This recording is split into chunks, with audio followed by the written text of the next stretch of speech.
नमस्कार मंडळी, स्वागत आहे तुमचं शितू किचनमध्ये। चॅनलवरती नवीन असाल तर चॅनलला सबस्क्राईब करायला मात्र अजिबात विसरू नका। आज आपण घरगुती तांदळापासून, रोजच्या वापराच्या तांदळापासून मस्त चमचमीत अशी बिर्याणी करणार आहोत। बराच वेळ आपल्याला काय होतं की बिर्याणीचा तांदूळ उपलब्ध होत नाही किंवा बराच वेळ आपल्याला ते घेणं सुद्धा परवडत नाही। तर त्यासाठी आपण रोजच्या वापराचे जे तांदूळ असतात त्यापासूनच आपण आज बिर्याणी कशी करायची ते बघणार आहोत। खायला अगदी उत्कृष्ट लागते, अप्रतिम अशी चव येते। चला तर मग बघूया। त्यासाठी लागणारे साहित्य घेऊयात। 2 चमचे आपण बिर्याणी मसाला घेतलेला आहे, 1 चमचा आपण गरम मसाला घेतलेला आहे, 1.5 चमचा आपण चिकन मसाला घेतलेला आहे, कसुरी मेथी घेतलेली आहे 2 चमचे, अर्धा लिंबू कट करून घेतलेला आहे, त्यानंतर हळद, पाव चमचा आपण धना पावडर वापरणार आहोत, त्यानंतर काश्मीरी लाल मिरची पावडर 2 चमचे घेतलेली आहे, लसूण अद्रकची पेस्ट घेतलेली आहे मोठे 2 टेबलस्पून, आणि त्यानंतर तळून घेतलेला कांदा घेतलेला आहे, थोडीशी कोथिंबीर, थोडीशी पुदिन्याची पानं, एक अर्धा वाटी आपण दही घेतलेला आहे। दही आपण ताजंच वापरलेलं आहे, जास्त आंबटही नसावं। लाल तिखट आपण कमी जास्त करू शकतो किंवा काश्मीरी लाल मिरची पावडर नसेल तर तुम्ही घरगुती लाल तिखट वापरलं तरी सुद्धा चालेल। आणि दही आपल्याला अर्धी वाटी घ्यायचं आहे, चमच्याने म्हणलं तर 10 टेबलस्पून आपलं दही होतं। आता आपण 1 पाऊण किलो स्वच्छ धुवून असं चिकन घेतलेलं आहे। आता आपण याच्यामध्ये सगळे मसाले घालूयात। पाव चमचा हळद घालायची आहे, त्यानंतर 2 चमचे आपल्याला लाल तिखट घालायचं आहे, गरम मसाला 1 चमचा घालायचा आहे, आणि 1.5 चमचा आपल्याला चिकन मसाला घालायचा आहे। हे मसाल्याचं प्रमाण अगदी योग्य आहे। आपला पोहे खायचा जो मोठा चमचा असतो त्या चमच्यानेच आपण मसाले घातलेले आहेत। त्यानंतर 1 मोठे 2 चमचे आपण याच्यात बिर्याणी मसाला घातलेला आहे, अर्धा चमचा धना पावडर घालायची, त्यानंतर मोठे 2 चमचे आपल्याला लसूण अद्रकची पेस्ट घालायची। लसूण अद्रकची पेस्ट ताजीच वापरावी, त्यामुळे चव छान येते। कसुरी मेथी हातावरती क्रश करून घालायची आहे। कसुरी मेथी क्रश होत नसेल तर त्याला थोडीसं गरम करून त्याला क्रश करायचं आहे, म्हणजे लवकर क्रश होती। त्यानंतर लिंबू पिळायचा आहे, कोथिंबीर आणि पुदिना सुद्धा घालायचा, तळलेला कांदा सुद्धा थोडासा आपल्याला चुरून घालायचा आहे।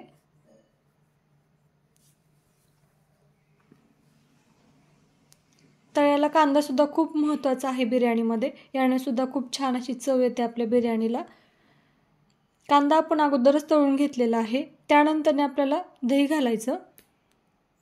आता आपल्याला हे सगळं मिश्रण एकत्र करायचं आहे, म्हणजे सगळ्या चिकनला आपल्याला हे मसाले लावून घ्यायचे आहेत चांगल्या प्रकारे। मस्त 2 मिनिट आपल्याला हे सगळं मिश्रण एकत्र करून घ्यायचं आहे, चिकनला व्यवस्थित असं आपल्याला लावून घ्यायचं आहे, आणि एक अर्धा तास तरी आपल्याला हे मॅरिनेट करायला ठेवायचं आहे। आपल्याकडं टाइम असेल तर आपण हे 1 तास सुद्धा ठेवू शकतो। एक अर्ध्या तासानंतर ज्या आपल्याला पातेल्यामध्ये दम द्यायचा आहे किंवा ज्या पातेल्यामध्ये आपल्याला बिर्याणी शिजवायची आहे त्याच पातेल्यामध्ये आपण हे फोडणी देणार आहोत, म्हणजे चिकन शिजवून घेणार आहोत। त्यासाठी आपण कांदा तळून घेतलेलंच एक अर्धी वाटी तेल घेतलेलं आहे पातेल्यामध्ये, त्यानंतर त्याच्यामध्ये आपण 2 तेजपत्ता, 1 इंच दालचिनी, 1 मोठी विलायची घातलेली आहे, त्यानंतर मोठ्या आकाराचे 2 कांदे आपण चिरून घातलेले आहेत, उभे चिरून घातलेले आहेत। कांदा घालणं खूप महत्त्वाचं आहे। आता आपण हे छान कांदा गोल्डन रंगापर्यंत भाजून घेतलेला आहे, त्यानंतर 1 हिरवी मिरची आपल्याला याच्यामध्ये मधून चिरून घालायची आहे। यामुळे कसं आपलं थोडंसं बिर्याणीला तिखटपणा येतो आणि खायला सुद्धा खूप छान लागते। त्यानंतर मीडियम आकाराचे 2 टोमॅटो आपण बारीक चिरून घातलेले आहेत, तुम्ही हे उभ्या आकारामध्ये सुद्धा चिरून घालू शकता। ही ग्रेव्ही आपल्याला करायचीच आहे, यानेच आपल्या बिर्याणीला खूप छान अशी चव येते। त्यानंतर 1 मोठा चमचा आपल्याला लसूण अद्रकची पेस्ट घालायची आहे। अद्रकचं प्रमाण आपल्याला थोडं ठेवायचं आहे आणि लसूणचं प्रमाण आपल्याला जास्त ठेवायचं आहे। त्यानंतर थोडीशी कोथिंबीर आणि थोडासा पुदिना घालायचा आहे। छान 2 मिनिट आपल्याला परतून घ्यायचं आहे। टोमॅटो चांगला आपला शिजला पाहिजे। त्यानंतर आपल्याला याच्यामध्ये चिकन घालायचं आहे, छान 1-2 मिनिट आपल्याला मोठ्या गॅसवर परतून घ्यायचं आहे। 2 मिनिट छान परतून घेतल्यानंतर झाकण ठेवून आपल्याला बारीक गॅसवर 70 ते 75% चिकन आपल्याला शिजवून घ्यायचं आहे. आता आपण इथं तांदूळ घेतलेले आहेत. रोजच्या वापराचे जे तांदूळ असतात तेच तांदूळ मी इथं घेतलेले आहेत, अर्धा किलो. याला धुवून ठेवायची गरज नाही किंवा मग आपल्याला हे भिजवून ठेवायची सुद्धा गरज नाही, कारण की आपला तांदूळ ऑलरेडी बारीक आहे. त्यामुळं भिजवून ठेवल्यानंतर आणखी त्याचे तुकडे पडायला लागतात. त्यामुळं आपल्याला ज्यावेळेस पाण्याला उकळी येईल त्यावेळेसच आपल्याला तांदूळ धुवून डायरेक्ट टाकायचा आहे. अगोदरच आपल्याला तांदूळ भिजवून ठेवायचा नाही. ही गोष्ट मात्र आपल्याला लक्षात ठेवायची आहे आणि ही महत्त्वाची टीप आहे जर आपण रोजच्या वापराच्या तांदळाची बिर्याणी करत असाल तर. पाण्यामध्ये आपल्याला तेजपत्ता, एक हिरवी मिरची, लिंबू, मोठी विलायची, छोट्या विलायच्या 4 आणि काळी मिरी घेतलेली आहे. थोडीशी दालचिनी, 2 मोठे चमचे मीठ घातलेलं आहे, थोडीशी कोथिंबीर आणि पुदिन्याची पानं घातलेली आहेत. झाकण ठेवून पाण्याला चांगली उकळी येऊ देऊयात.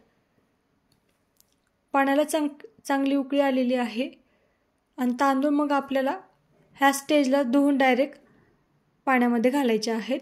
धुवून अगोदर ठेवायचे नाहीत, त्यामुळं आपला तांदूळ तुकडे पडायला लागतात तांदळाचे. त्यामुळं आपल्याला ही गोष्ट लक्षात ठेवायची आहे. आपल्याला अजिबात तांदूळ भिजवून ठेवायचे नाहीत. आणि मोठ्या गॅसवर आपल्याला फक्त 2 ते 3 मिनिट छान तांदूळ उकळून घ्यायचे आहेत. जास्त वेळ आपल्याला शिजवायचे नाहीत, कारण की हे पटकन तांदूळ शिजले जातात आणि नंतरने आपली बिर्याणी जास्त चिकट होऊ शकते. त्यामुळे आपल्याला जास्त वेळ शिजवायचे नाहीत. मध्ये एकदा आपल्याला एकदम हलक्या हाताने उलटण्याच्या साहाय्याने हलवून घ्यायचं आहे तांदूळ. एकीकडे आपला तांदूळ शिजत आहे, दुसरीकडे आपलं चिकनसुद्धा शिजत आलेलं आहे. बघू शकता चिकनसुद्धा आपलं छान शिजलेलं आहे. आणखी 2 मिनिट मी ही शिजवून घेणार आहे. त्यानंतर आता आपण गॅस बंद केलेला आहे आणि गॅस बंद केल्यानंतर वरतून थोडंसं आपल्याला बटर घालायचं आहे. यामुळे खूप छान अशी चव येते बिर्याणीला. बटर नसेल तर वरतून एक मोठा चमचा आपल्याला साजूक तूप घालायचं आहे. दोन्हीपैकी काही घातलं तरीसुद्धा चालेल, पण बटरनं खूप छान अशी चव येते. एकदा नक्की ट्राय करा तुम्हीसुद्धा. आता दुसरीकडे आपला तांदूळसुद्धा छान शिजलेला आहे. बघू शकता जास्तही तांदूळ आपल्याला शिजवायचा नाही. एक 60 ते 70% आपल्याला तांदूळ छान शिजवून घ्यायचा आहे.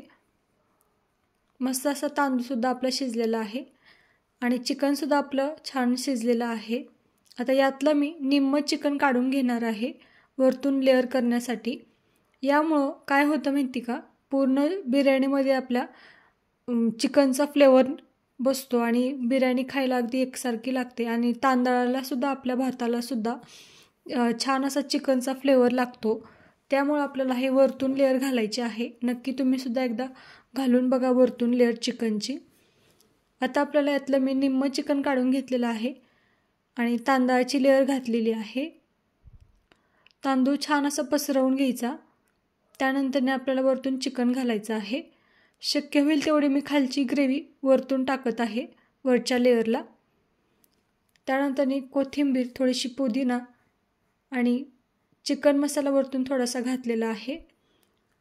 तळून घेतलेला कांदासुद्धा घातलेला आहे आणि हे 4 ते 5 केशरच्या काड्या मी पाण्यामध्ये 20 मिनिट आधी भिजत घातल्या होत्या.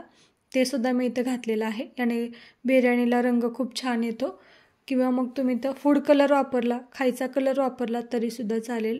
वरतून थोडंसं बटर घालायचं आहे किंवा मग तुम्ही इथं 2 मोठे चमचे साजूक तूप घातलं तरीसुद्धा चालेल. आता आपल्याला बिर्याणीला दम द्यायचा आहे. त्यासाठी आपण एक लोखंडी तवा घेतलेला आहे. तवा चांगला कडकडीत असा गरम करून घ्यायचा आहे आणि त्यानंतर गॅस आपल्याला एकदम बारीक ठेवायचा आहे. त्यानंतर वरती पातेलं ठेवायचं आणि गच्च असं आपल्याला वरतून ताट झाकायचं आहे. वरती थोडंसं आपल्याला ओझं ठेवायचं आहे. या ठिकाणी आपल्याला कणिक वगैरे वापरायची काहीही गरज नाही. गच्च असं आपल्याला ताट झाकलं तरीसुद्धा आपली बिर्याणीला छान असा दम बसतो. कणिक किंवा आपल्याला ओला कपडा इथं वापरायची अजिबात गरज पडत नाही. आता आपल्याला गॅस बारीक करून 30 ते 35 मिनिट आपल्याला याला दम द्यायचा आहे. गॅस आपल्याला अगदी बारीक ठेवायचा आहे, हे मात्र अजिबात विसरायचं नाही. 30 ते 35 मिनिटानंतर गॅस आपल्याला बंद करायचा आहे आणि परत आपल्याला एक 10 मिनिट अजिबात उघडायचं नाही. 10 मिनिटानंतरच आपल्याला हे झाकण काढायचं आहे. म्हणजे सुरुवातीला आपल्याला 35 मिनिट बारीक गॅसवर दम द्यायचा आहे. त्यानंतरने आपल्याला गॅस बंद करायचा आहे आणि परत एक 10 मिनिट आपल्याला तसंच ठेवायचं आहे. परत 10 मिनिटानंतरनीच आपल्याला वरचं ताट काढायचं आहे. मग व्यवस्थित असं आपल्या बिर्याणीला दम बसतो. असा रोजचा वापरायचा कुठलाही आपण तांदूळ घेऊ शकतो. असं काहीही नाही की आपल्याला बिर्याणी तांदूळच घेतला पाहिजे किंवा त्याच तांदळाची बिर्याणी अगदी छान लागते, असं काहीसुद्धा नसतं. तर तुम्हीसुद्धा अशा रोजच्या वापराच्या तांदळाची एकदा बिर्याणी नक्की ट्राय करा. तुम्ही मग कुठलाही तांदूळ घेऊ शकता. फक्त त्या तांदळाचा भात ना चिकट व्हायला नको. ज्या तांदळाचा भात असा मोकळा होतो तो तांदूळ तुम्ही नक्की वापरा. तुम्ही या ठिकाणी कुठल्याही कंपनीचा तांदूळ घेऊ शकता. फक्त आपल्याला इंद्रायणी तांदूळ आणि रेशनचा तांदूळ घ्यायचा नाही. जो जास्त चिकट भात होतो तो तांदूळ आपल्याला फक्त इथं वापरायचा नाही. बाकी मग तुम्ही कुठलाही तांदूळ घेऊ शकता. तर अशा प्रकारे आपल्याला 30 ते 35 मिनिट दम देऊन झालेला आहे. त्यानंतर गॅस बंद केलेला आहे आपण आणि आता आपल्याला आणखी एक 10 मिनिट हे आपण असंच ठेवणार आहोत. 10 मिनिटानंतरच आपल्याला हे झाकण काढायचं आहे. तोपर्यंत आपल्याला अजिबात झाकण काढायचं नाही. त्यामुळं बिर्याणीचा दम आपल्याला छान असं बसतो आणि बिर्याणी आपली अगदी उत्कृष्ट अशी चवीची तयार होते. तर तुम्ही एकदा जर काही अशा पद्धतीने बिर्याणी केली ना, तुम्ही बिर्याणीसाठी लागणारा तांदूळ आणायचा विसरून जाल. जर तुम्ही अशा पद्धतीने बिर्याणी केली ना, तुम्ही नेहमी याच तांदळापासून, घरगुती तांदळापासून बिर्याणी कराल, ही माझी गॅरंटी आहे. इतकी छान अशी चवीची होते आणि आपल्याला अजिबात गरज पडत नाही बिर्याणीसाठी खास तांदूळ आणायचा. आणि घरच्या घरी बिर्याणी करायला आपल्याला जास्त खर्चसुद्धा होणार नाही आणि घरच्या तांदळापासून अशी बिर्याणी तुम्हीसुद्धा एकदा नक्की ट्राय करा आणि चवीला कशी झाली हे मात्र मला नक्की सांगा. चवीला तर अप्रतिमच होते, ही माझी गॅरंटी आहे. 100% मी गॅरंटी देऊ शकते. अप्रतिम अशी बिर्याणी होते आणि तुम्हाला बिर्याणीच्या तांदळापेक्षा या तांदळाची बिर्याणी जास्त आवडेल, ही सुद्धा माझी गॅरंटी आहे. कारण की मी बरेच वर्ष झालं याच पद्धतीने बिर्याणी करते. खूप छान अशी चवीची होते. चला तर मग मंडळी, आजची रेसिपी तुम्हाला आवडली असेल तर नक्की एकदा ट्राय करून बघा. अगदी साध्या सोप्या पद्धतीने आजची रेसिपी तुम्हाला मी दाखवलेली आहे. नक्की ट्राय करा आणि कमेंटमध्ये मला सांगायला अजिबात विसरू नका. रेसिपी आवडली असेल तर नक्की लाईक करा, शेअर करा. सगळ्यात महत्त्वाचं, शितू किचन चॅनलला सबस्क्राईब करायला मात्र अजिबात विसरू नका. सगळ्यांना विनंती आहे, रेसिपी आवडली असेल तर कमेंटमध्ये मला नक्की सांगा. व्हिडिओ पाहिल्याबद्दल तुम्हा सर्वांचे खूप खूप धन्यवाद.